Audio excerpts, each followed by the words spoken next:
I stand before you to affirm that Burkina Faso will no longer plead for nourishment. With our seeds, our land, and our labor, we are sowing the promise of a future where we alone shape our fate. Envision a country, long bound by silent chains of dependence, rising to assert its full right to sustain itself. This is no fantasy or gentle aspiration. It is a thunderous declaration. Emerging from the heart of Burkina Faso, a small, landlocked nation in West Africa. Embarking on a bold journey, its agricultural uprising. This is not a simple farming program. It is a nearly $1 billion act of resistance, a determined reclaiming of power through the very earth underfoot. In a world conditioned to view Africa as dependent on aid, Burkina Faso is forging a new identity, one built on resilience, strategy, and profound national pride. For decades, Burkina Faso, home to over 22 million tenacious people, was trapped in a harsh loop. Nearly 70% of its food, from essential grains like wheat and rice to poultry, was imported. This created fragility. When global supply routes were disrupted, when international conflict flared, or when donor interests shifted, the country's food security shattered. The inability to feed its own population without outside consent wasn't just a logistical failure, it was a direct strike against its dignity and sovereignty. The very core of its independence was undermined by its need to rely on others for survival. Then in 2023, everything changed. The Burkinabe leadership, firm in its resolve, decided to break free. They didn't wait for handouts or consult foreign advisors. Instead, they turned inward, mobilizing $981 million from national funds, redirecting budgets, and activating emergency reserves. This wasn't just a policy. It was a statement. The agricultural uprising was born not just to end hunger, but to restructure the economy, demand autonomy, and project a renewed image of a nation that shapes its own path. The message was unmistakable: we don't need rescue, we are our own rescue. The phrase, agricultural uprising, signals urgency, scale, and intent. This isn't a cautious test. It's a sweeping, calculated push to remake Burkina Faso's farming systems. Imagine vast idle fields springing to life. Thousands of hectares being actively transformed into thriving farmland. Picture once barren valleys, long at the mercy of erratic rains, now pulsing with fresh irrigation for the first time. Visualize remote villages, once forgotten, now alive with modern tools and fresh purpose. This plan is unfolding with the precision of a military operation. Land is being reorganized, workers deployed, and systems tightened with remarkable speed and discipline. But the weapons of this campaign are not guns, they are seeds, tractors, and irrigation lines. The real power of this transformation lies in its quiet nature. While the world's eyes watched Burkina Faso's political struggles and security dilemmas, its greatest revolution was quietly sprouting in its countryside. Farmers were handed tools of modern agriculture.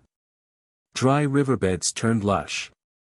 Government warehouses filled with new, state-owned equipment, not borrowed, not loaned, but bought and maintained by Burkinabe hands. This is a revolution grown deliberately, beyond foreign influence, just as the nation planned. And its importance is monumental. Food is not just nourishment. It is the foundation of sovereignty, the lever of true autonomy. 4.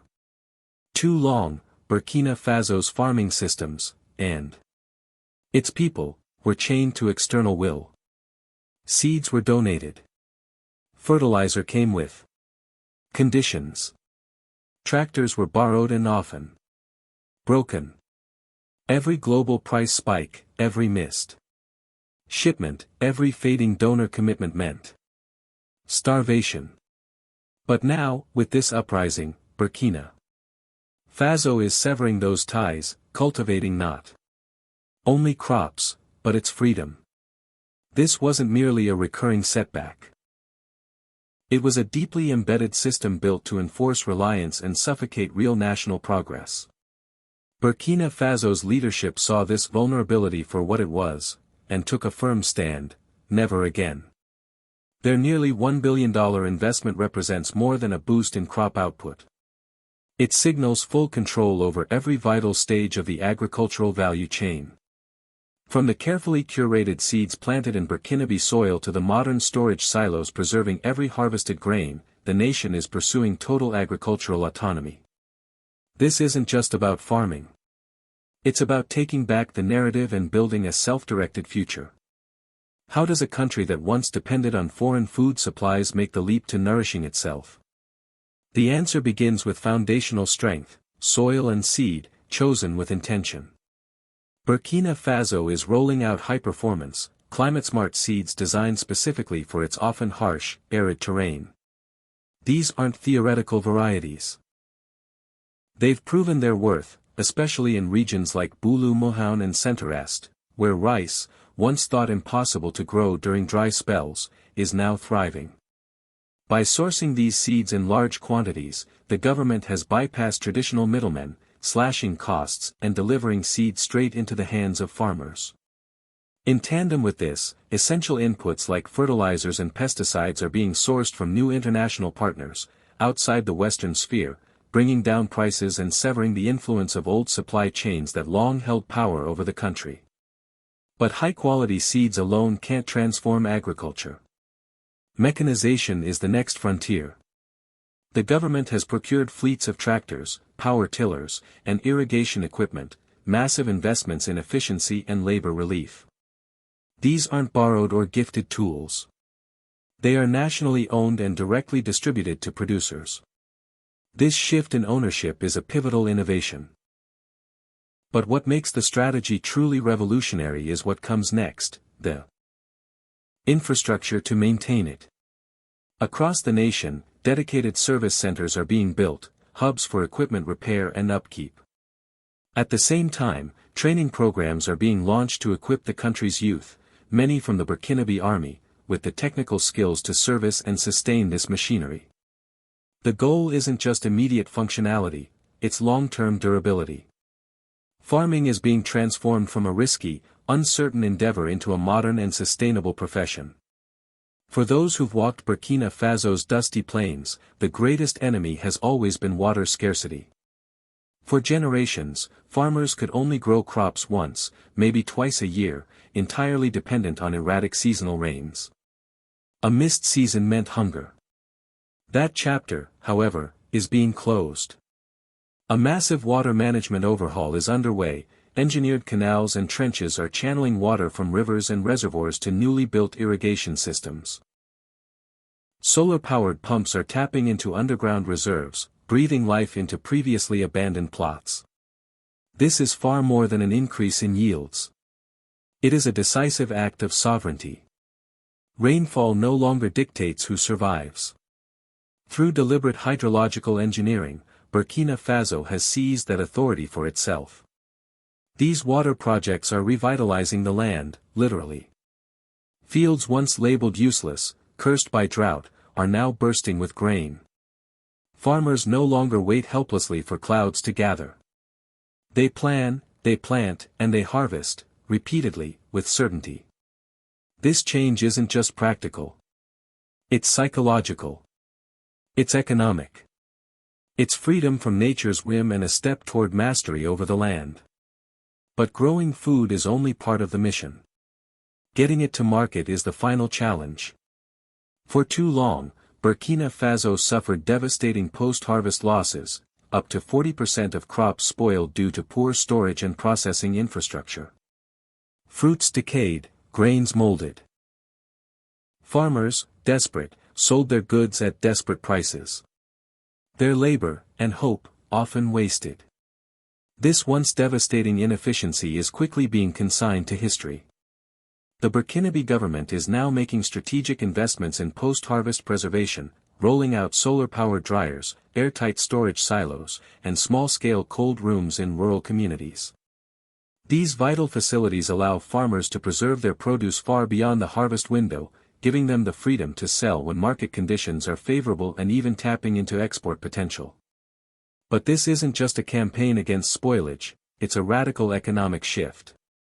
By empowering farmers to store their crops securely, they are no longer at the mercy of exploitative middlemen. They can wait, bargain with confidence, and enter broader markets on their own terms. What were once the most vulnerable actors in the agricultural chain are rapidly becoming empowered stakeholders. Shaping prices, commanding respect, and building intergenerational wealth.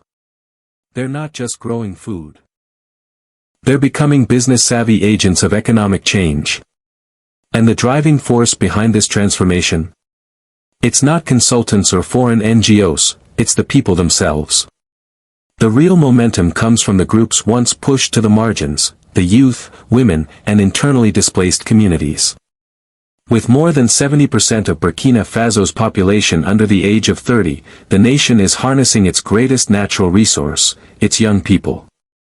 The government is building a network of training centers nationwide, offering instruction in advanced agricultural techniques, equipment operation, and even agri-entrepreneurship.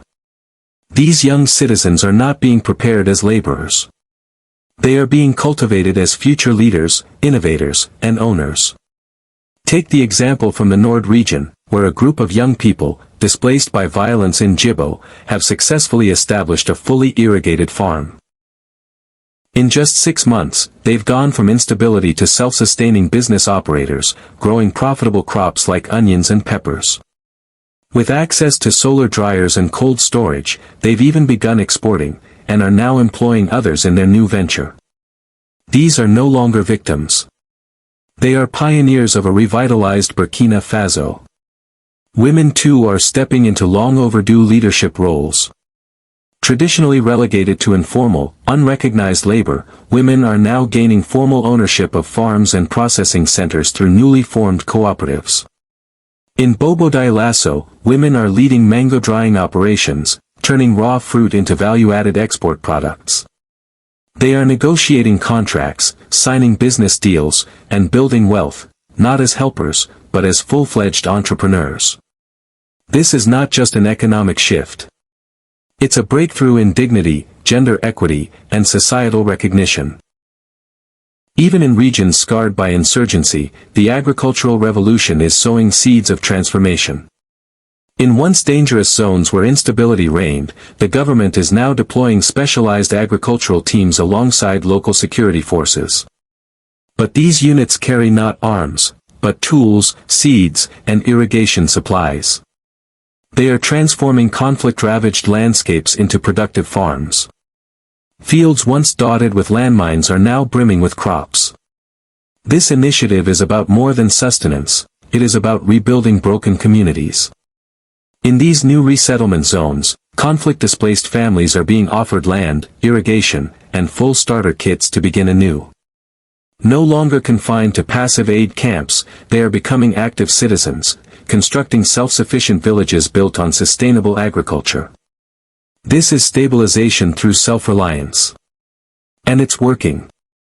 With secure land, steady income, and renewed purpose, individuals are choosing to stay. They're no longer vulnerable to forced migration or extremist recruitment. Instead, they are investing in their futures, and fiercely protecting the peace they now have a stake in preserving. The agricultural offensive is not fueled by sheer effort alone, it's being supercharged by cutting-edge science and technology, ensuring both sustainability and high-impact results. In partnership with the International Atomic Energy Agency, IAEA, and the FAO, Burkina Faso is tapping into nuclear technologies to transform its agricultural practices. Soil is now analyzed at the molecular level to identify specific nutrient gaps, allowing farmers to apply only the fertilizers they truly need. This not only cuts costs and boosts yields, it also reduces environmental harm. Radiation-based pest control techniques are also being used to dramatically lower crop loss without relying on toxic chemical pesticides, safeguarding ecosystems and consumer health. From seed to harvest, technology is streamlining every stage. Farmers now rely on mobile apps to receive hyperlocal weather forecasts, track soil moisture, and diagnose crop diseases early, tools that enable swift, informed decisions. Drones are providing aerial insights, surveying fields, detecting stress in crops, and informing precision planting and harvesting strategies. Importantly, these innovations aren't simply shipped in from abroad, they are being developed and customized by Burkinabe engineers, deeply attuned to the country's unique terrain and challenges. Post-harvest processes are also undergoing a digital evolution. Solar-powered dryers and biodegradable packaging technologies are extending the life of harvested produce and improving food quality. But the impact of technology goes beyond efficiency, it is reshaping how agriculture is perceived. Across the country, young people are learning to code for agricultural software, repair drones, and design smart irrigation systems. Farming is no longer viewed as backbreaking work of last resort, but as a high-tech, respected field full of opportunity. The narrative is evolving. Where once the youth yearned to escape to urban centers, they are now returning. Armed with skills and entrepreneurial drive, ready to revitalize their villages and take part in the agrarian transformation of their nation. Yet, the implications of this revolution go far beyond the rural fields. Burkina Faso's agricultural resurgence is sending a bold geopolitical signal to the world: we will no longer be kept afloat by handouts. For years, food aid, though framed as benevolence, often served as a mechanism of control. Mass imports of subsidized grains regularly disrupted local markets, crushing domestic producers under artificially low prices. Now, Burkina Faso is breaking free. The country is drastically slashing food imports, phasing out traditional aid programs, and elevating food independence to a matter of national defense, not charitable need. This bold repositioning is resonating across the region. Countries like Mali and Niger are watching closely, and informal coalitions are beginning to emerge. Alliances grounded in shared goals of local production, collective food security, and cross-border African trade. This movement stands in direct defiance of a long-standing global structure, one in which Western corporations and institutions have profited from Africa's dependence. If Burkina Faso succeeds, it won't merely secure its own food future, it will light a path for the entire continent to reclaim sovereignty over its plate. Naturally, such a tectonic shift has not gone unnoticed, or unchallenged. Powerful interests tied to the old order are unsettled. Western agribusinesses that once monopolized Burkina Faso's supply of seeds, fertilizers, and food products are facing real losses. Subtle forms of resistance have begun to emerge: diplomatic nudges to neighboring nations, conditional offers of aid designed to sway policy, and quiet efforts to slow regional collaboration. These are the shadow games of systems threatened by change, covert attempts to restore influence when a country begins to stand on its own. But Burkina Faso remains undeterred. The government is aggressively building new trade partnerships with non-Western allies, exploring cross-border transactions in local currencies to reduce dependency on foreign financial systems, and formalizing food-sharing pacts to reinforce intra-African resilience. This is more than an agricultural initiative. It's a bold reclamation of agency, a decisive step toward a continent that feeds itself, funds itself, and frees itself. They understand clearly that their bold resistance may be dismissed by critics as reckless or naive, especially by those whose power depends on maintaining the status quo. But the die is cast. The land has been sown, the machines are humming, and the will of the people is immovable. What happens when a nation stops pleading and begins planting with purpose? Burkina Faso's near-billion-dollar gamble is not simply an agricultural reform, it is a living declaration of what an empowered Africa could truly be. Should they succeed in producing their own food, steering their own economy, and reigniting a fierce national pride, they won't just transform themselves. They'll send a message so clear it cannot be ignored: real independence is not an illusion. It is achievable, and it starts with the soil. This mission extends far beyond Burkina Faso's borders. It echoes in every African country ever told that autonomy is impossible without external aid. The vast farmlands of Burkina Faso have become a new battleground, one where hope, not conflict, defines the struggle. Here, the farmers are the steadfast warriors, the seeds their silent yet powerful arsenal, and the harvest, their triumphant declaration of sovereignty. This is more than a development initiative. It's a revolutionary narrative of reclamation, of people reclaiming control over their future, not through protest, but through production. With every harvest, they push back against decades of dependency. Could this be the ignition point of a continental reawakening? Could other African nations follow suit, claiming their food systems, their dignity, and their destinies? The answer is already growing, quietly, resolutely, in the enduring soil of Burkina Faso. And the world is watching, breath held, as a new chapter begins. So we ask, is this the moment when Africa stops being spoken for, and begins writing its own unapologetic, unfiltered story of self-determination?